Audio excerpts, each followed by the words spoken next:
ode to my tongue. It's not something I can take credit for, this king of vagabonds, this snake oil ambassador.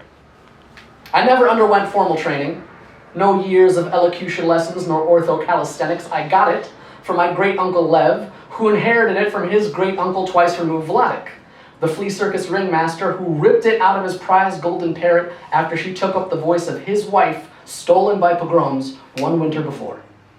He put it in a kiddish cup, filled it with pickle juice, ox blood, and grape jam, waxed the top over, and hid it in a trunk in the cellar.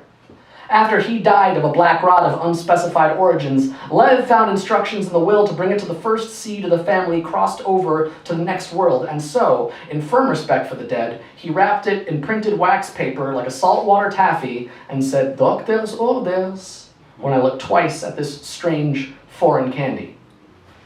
My father had given me a salted plum jawbreaker from Japan only 2 weeks before, so trusting adults was something I did with all my body but my mouth. All the same, I knew Lev saw me once a year, and yet he knew my name, and blood type, and how much wax my ears held down to the CC, but all I could remember of him was the smell of his stethoscope, and in the logic of family for whom we have only hand gestures and good intentions, that meant I owed him at least my theater.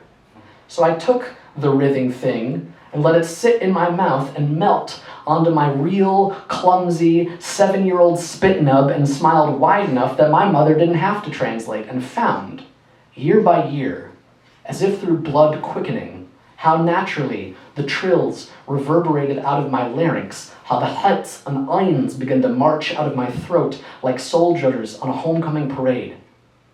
Little did I know what a strange sweater I'd unravel the loose string of, how many other voices were puppeteered by it, what freak show minstrelry lay hidden. Sometimes, even simple sentences came out bended into origami abstractions of countries I had and had not seen. Sometimes, when I'd stub my toe on a hard object, my mouth would dance out the histories of whole dead civilizations before I'd think to yank the leash of my lips shut. Dentists have doubled the number of suction tubes in my mouth during checkups because of, quote-unquote, an unusually large amount of highly volatile saliva.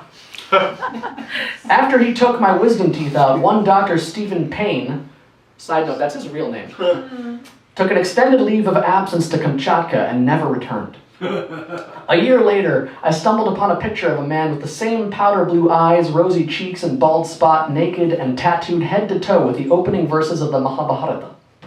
I haven't stepped foot in a dentist's office since.